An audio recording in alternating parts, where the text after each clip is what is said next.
Welcome to CinemaCope, everybody. I'm Ben, and sometimes on the channel we just don't get around to reviewing some of the newer movies that come out in theaters. At least not until they're a few years old. So on this episode of The Leftovers, I'm going to cover the movies I saw in the spring to early summer.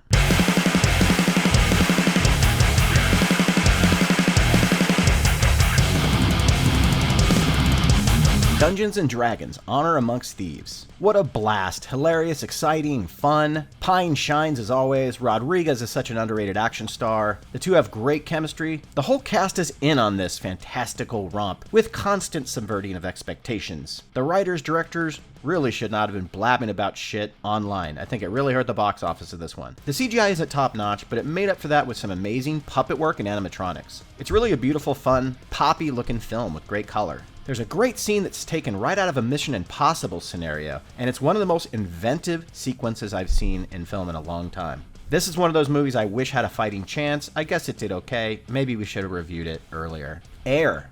Air was good. It's always fun seeing Matt Damon and Ben Affleck riffing off one another. I think the scene stealer of this movie for me, though, is Chris Tucker. God, I wish he was in more stuff. Air doesn't have a lot going for it. It's objectively a true story. And I do like the decision not to include a physical presence of Michael Jordan, where it would have cast a shadow over the film. The movie was about everything surrounding him, but not necessarily him. Viola Davis, who plays his mother, was fantastic. Matt Damon was excellent. Jason Bateman was good. Ben Affleck was hilarious. This is a good movie. I wouldn't call it great. I wanted it to be better, but Air is there. A good person. Florence Pugh is becoming one of my favorite actresses. Morgan Freeman is awesome in this one, really bringing the emotion. This is not Zach Braff's direct follow-up to Garden State, but it feels more like a spiritual successor than his last one did. Really good soundtrack as always, witty dialogue, great tight script. One of my favorite movies of the year so far. It's got a little bit of melodramatic to it, but it works with great, real characters who feel like you know them. A Good Person is a good movie. Knights of the Zodiac. This one came out of fucking nowhere. I had never even heard of it. But we were just searching around for a movie to see on an off night with nothing else coming out. And I saw Famke Janssen and Sean Bean, and I said, I'm in. To our delight, this was a fun as hell fantasy story, which I guess is based off a manga. Makes sense to me when you see it. With some amazing stunt work, some really, really creative fight sequences, good visual effects, and a movie that's not afraid to go where it needs to go to be faithful to its source material. It can get a little goofy at times with some of the outfits, but I respected that they went there. This movie is way better than it had any right being, and I recommend you seek it out. Sisu. A lot of people seem to love this one because it's short, it's violent. That's pretty much all I can say about Sisu. It's short and violent. I didn't like it as much as a lot of other people did. I wanted more. Having said that, it's not a bad way to waste an hour and a half. Beau is Afraid. Oof. Where do I start? I got nothing. I mean, it's great. I fucking loved it. I thought it was extremely entertaining. Amazing to watch visually. Amazing to watch Joaquin Phoenix perform. It's a fascinating film. But for this short video, I can't really get into how much this movie made me feel in different ways. Hypnotic. This movie sucks.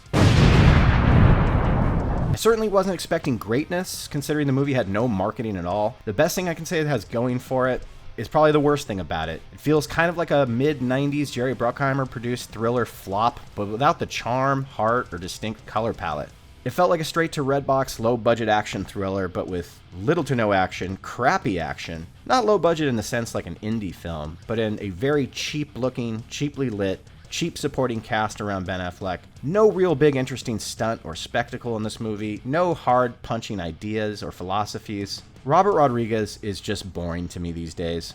Across the Spiderverse. Yeah, unless something extremely amazing comes out animated this year, this movie's gonna win Best Animated Picture, if anybody actually gives a shit about the Oscars anymore. Beautiful looking movie. I love the animation. I love the style. I love the soundtrack. I love the characters. This is a fun follow-up. I think I like the first one better, but this one's good. Fast X does not disappoint. Once again, in its own goofy way, everything just comes together. The series has consistently surprised me from one film to the next. Fast X comes to us as a part of one or two or three, I don't know. Jason Momoa steals this movie so hard, bringing a mix of Heath Ledger's Joker with Johnny Depp's Jack Sparrow. I've heard people say that already, but I was thinking it in the theater, so I didn't steal that. Everyone came to play in this, and it shows. Letty's a bit sidelined, but being a part 1, I'm sure she'll get more to do in the next one. Some surprises, big cameos, stay through the credits obviously. We saw this one in a 4DX experience, so it was insanely fun with our seats shaking, water spraying at us, air shooting at us in the back of our heads. It was a blast. Cars and Carnage, great summer movie. Keep 'em coming. The Boogeyman. Solid horror film with some truly great acting and direction, which propels it to something more than just a monster movie. For a PG-13 horror movie, this one is one of the better ones. It's got some very eerie and tense moments.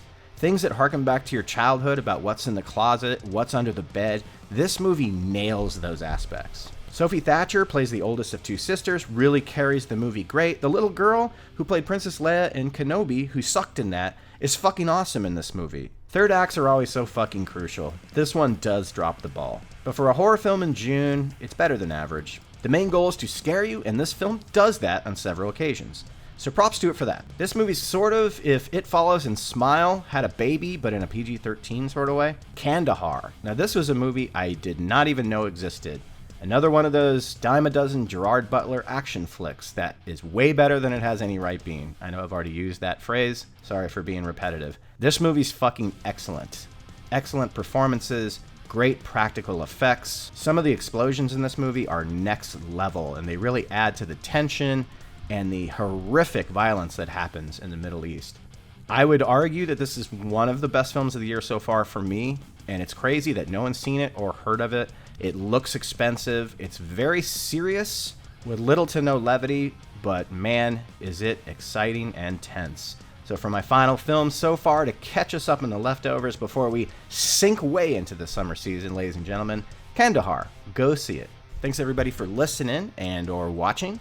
I'm Ben for Cinema Gulp. We drink your cinema. I drink it up!